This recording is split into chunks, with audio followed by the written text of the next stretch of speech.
Hello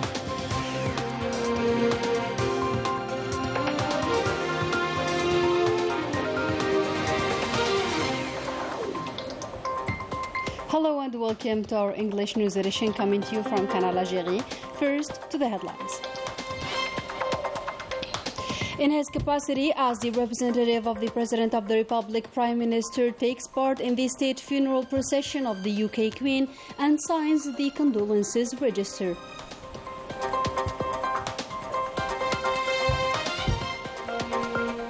The President of the Republic officially invites the Iraqi President Ibrahim Saleh and that of Djibouti Ismail Omar Guelleh to take part in the upcoming Arab Summit due to be held in Algeria.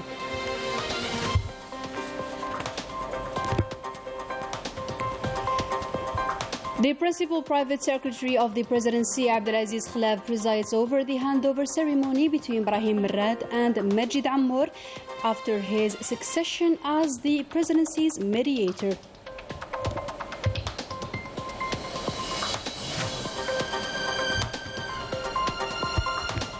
And the situation in Morocco is still tense with further protests and constant calls for a radical change in quest of more social justice.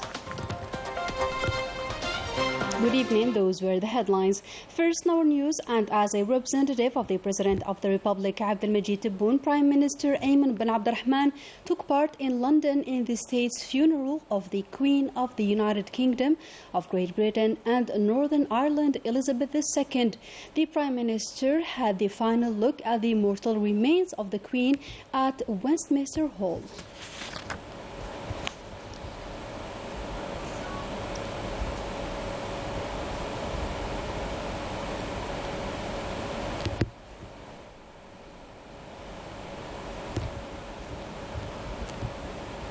Algeria's Premier Ayman bin Abdurrahman then signed the condolences register as part of his participation in the funeral of Queen Elizabeth II.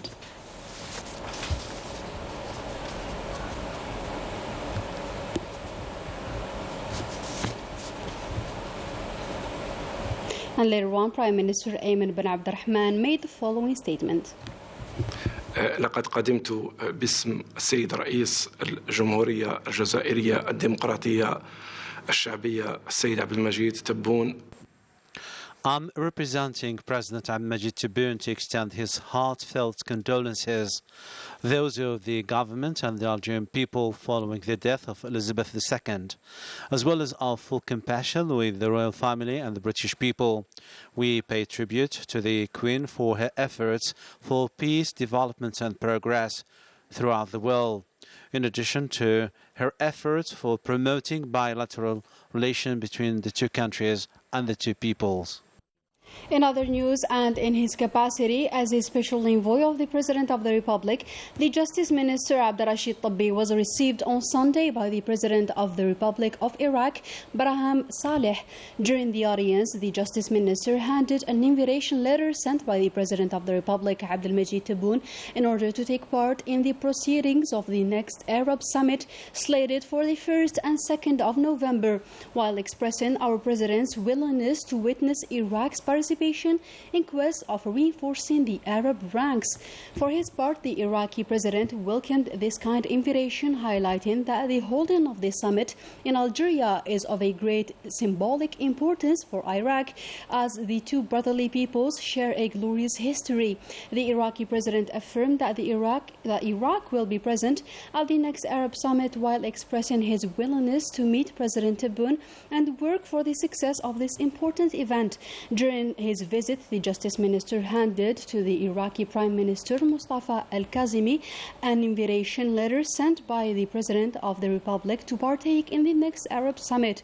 On this occasion, al-Kazimi reiterated his country's full support to Algeria's continuous efforts aiming at unifying the Arab nation, while hailing its honorable position in favor of the Palestinian cause. The two meetings with the two Iraqi leaders allowed the two parties to highlight their common will to reinforce the fraternal and historical relations binding the two countries via the consolidation of political dialogue. At the end of the meetings, the Iraqi President and Prime Minister tasked the Justice Minister to convey to their brother, President Abdelmajid Tebboune, their warm greetings, wishing him success on the occasion of the holding of the Arab Summit.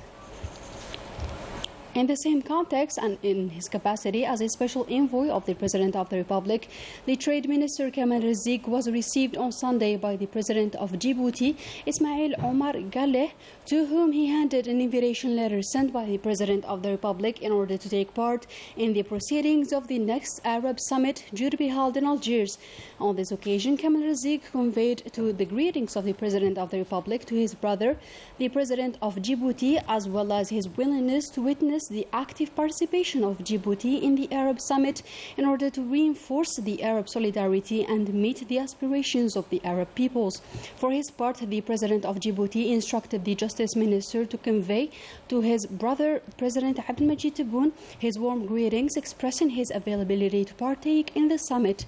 This meeting, which took part in the presence of the Djibouti Minister of Foreign Affairs and Cooperation, the Minister of Trade and Tourism, respectively, Mohammed Ali Youssef and Mohammed Warsama Diri, allowed to put forward the bilateral relations as well as the prospects for their promotion in various sectors, notably cooperation. In a related topic, the President of the Republic, Abdelmajid Tebboune, remains the main architect who runs the state affairs. The management of the Palace of Al Muradiya is no longer informal and disorderly as it used to be for more than 2 decades. The President of the Republic has modernized and professionalized the functioning of the first institution of the country. The progress of the management of the structures of the presidency is enormous and nothing is left to chance. The example of the announcement of appointments decided by the President of the Republic illustrates the change of pragmatism within the palace. Nothing filters before the publication of a communique released by the presidency. Today, no media outlet ventures to speculate on the names of the outgoing and incoming staff. Gone are the days of false and true rumors when a well-known electronic newspaper or TV channel had the list of changes transmitted before the official press agency. Things were not going well in those days. The last reshuffle of governors, decided by the President of the Republic after 3 months of careful evaluation of performance of each governor, has not deviated from the rule established by the President of the Republic. Even the executives concerned by this reshuffle were informed just moments before the official announcement. The President of the Republic requires confidentiality and discipline. That is why the respect of what is discussed and decided during the Council of Ministers and government meetings is a must. In another story, the Principal Private Secretary of the Presidency, Abdelaziz Khalaf, chaired the handover ceremony between the Interior Minister, Brahim Rad, and Majid Ammour, who succeeds him as a mediator of the Republic.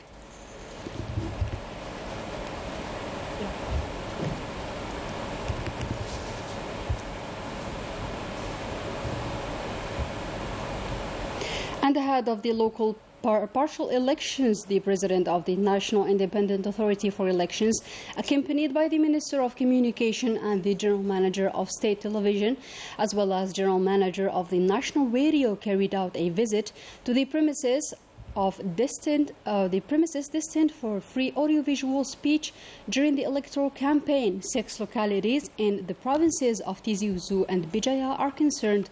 Mohamed Shurfi inquired about the facilities and received explanations on the conduct of the operations, where the 2 institutions have provided all the necessary means. The Minister of Communication said that the recording of remote interventions facilities the operations and allows candidates to freely present their programs via local radios. And the draw for the distribution of time slots for direct interventions took place this afternoon at the headquarters of the National Independent Authority for Elections. The first, second, and third television channels, as well as radios of Tizi Ouzou and Bijaya provinces, are concerned. The representatives of the candidates meant by the partial elections will be able to express themselves from the beginning of the campaign on September 22nd until October 11th. The president of ANI, who welcomed the efforts made by the national television and radio, launched a call to the candidates to work with his authority to protect the electorate from all negative influences in order to preserve the voice of the people and allow them to freely choose who best represent them and take care of their grievances. In another development, the Religious Affairs and Endowments Minister carried out a visit to Paris, France, where he visited the Grand Mosque of Paris and recalled our country's major role in facilitating the practice of our religion and for our Algerian community established abroad. Melissa Kubash reports. During his speech delivered at the Grand Mosque of Paris, the Minister of Religious Affairs, Yusuf Belmahdi, highlighted that the Imams are the ambassadors of Islam, revealed to the Prophet, peace be upon him, and carried by an ancestral tradition that adapts to everyone and every situation. It is actually not new. Our Imams have always made their religious speech according to this, knowing that the Dean of Paris's Grand Mosque, his staff, alongside our embassy and our ambassador, have carried academical researches on this topic, which, thanks to it, our Imams have proof that helps them deal with these situations. For his part, the Dean of Paris's Grand Mosque recalled the major role played by our country, which facilitates the practice of religion for Muslims while respecting the host country.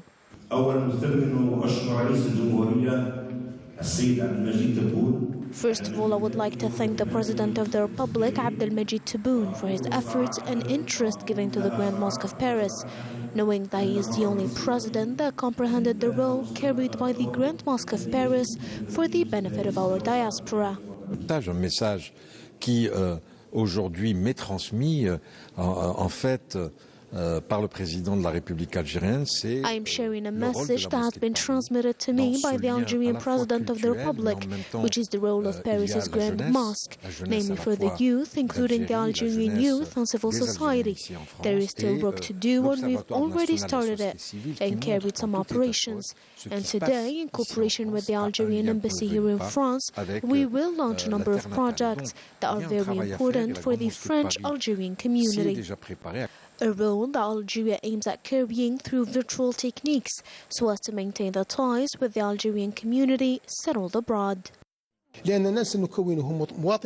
Our diaspora is part of Algeria and are connected with their beloved homeland, which loves them and supports them as well.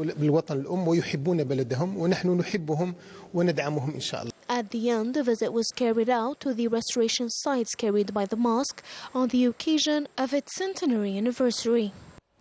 Still with the international news, the foreign delegations reaffirmed their unconditional solidarity with the Sahrawi people during an international conference held at the premises of the Sahrawi Foreign Affairs Ministry.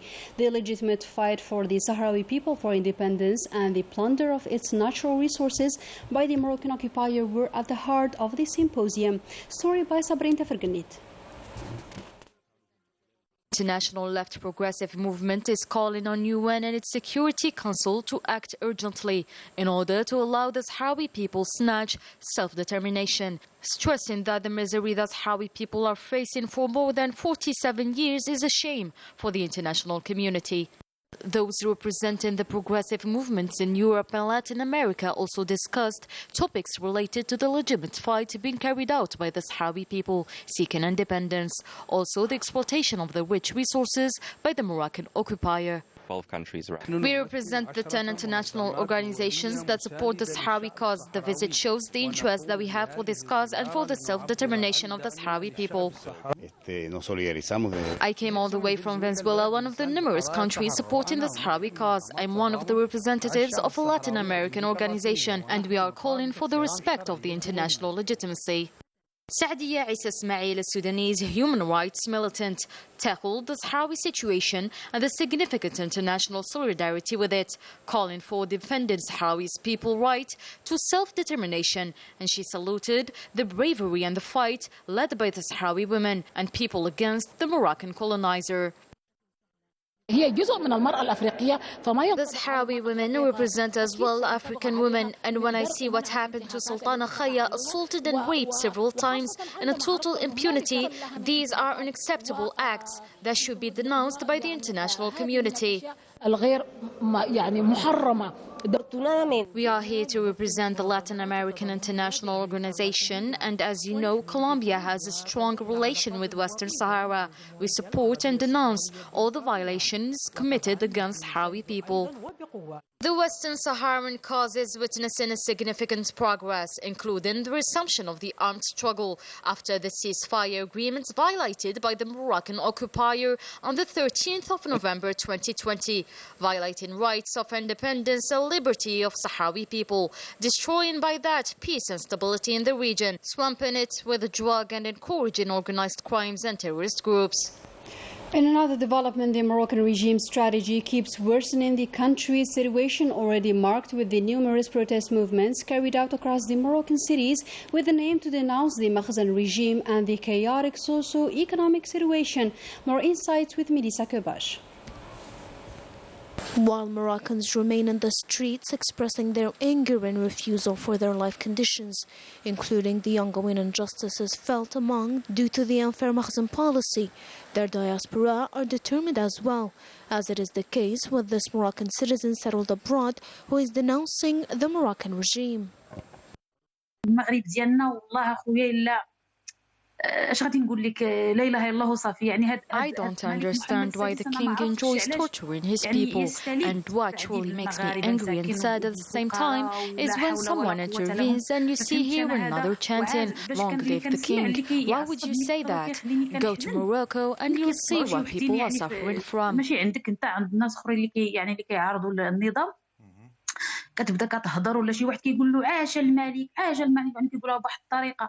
اختي من هذا المنبر نقول لك انا الا كنتي انت يعني مسهل عليك ربي وعندك الامكانيات الماديه وعندك باش تمشي لكلينيك خاص ولا عندك يعني ولا عايشه في اوروبا، ويعني ما تحاوليش تكلمي بالناس، سيري للمغرب وسيري للجبال وسيري تشوفي الفقر كيفاش داير وسيري تشوفي الاطفال كيفاش مرميين في الزنقه، يجي عندك يقول لك خالتي اعطيني ما ناكل، وسيري شوفي سيري عيشي الوضع، شوفي ماشيش انت شبعانه ما حسست بالجيعان وكتقولي عاش الملك. راه عاش الملك، راه هو قلت هي ديك المره عايش بيك ولا بديك فين حاس بك اصلا بعد الملك، وانت معتزه بواحد الملك اللي هو خائن، ملك يعني ما حاس بالشعب، يعني كيتلذذ بالشعب ديالو، كيموت كيشوف الشعب كيموت وكيشوف الفقر وكيشوف كلشي، هو عاجبو الحال. Despite the repression of violent acts carried out by the Makhzen regime, the protest movements are constantly being held to denounce the unbearable living conditions, the high cost of living, the violation of human rights, and most importantly, the normalization with the Zionist entity. The national football team manager Jamal Belmadi held a press conference on Sunday, during which he provided detailed information ahead of the two upcoming friendlies versus Guinea and Nigeria, respectively, on November the 23rd and 27th. He also spoke about the lineup and the changes he introduced and those he intends to operate for a better performance in the future official competitions. And with this, our today's news edition comes to a close. Thank you for tuning in, and goodbye.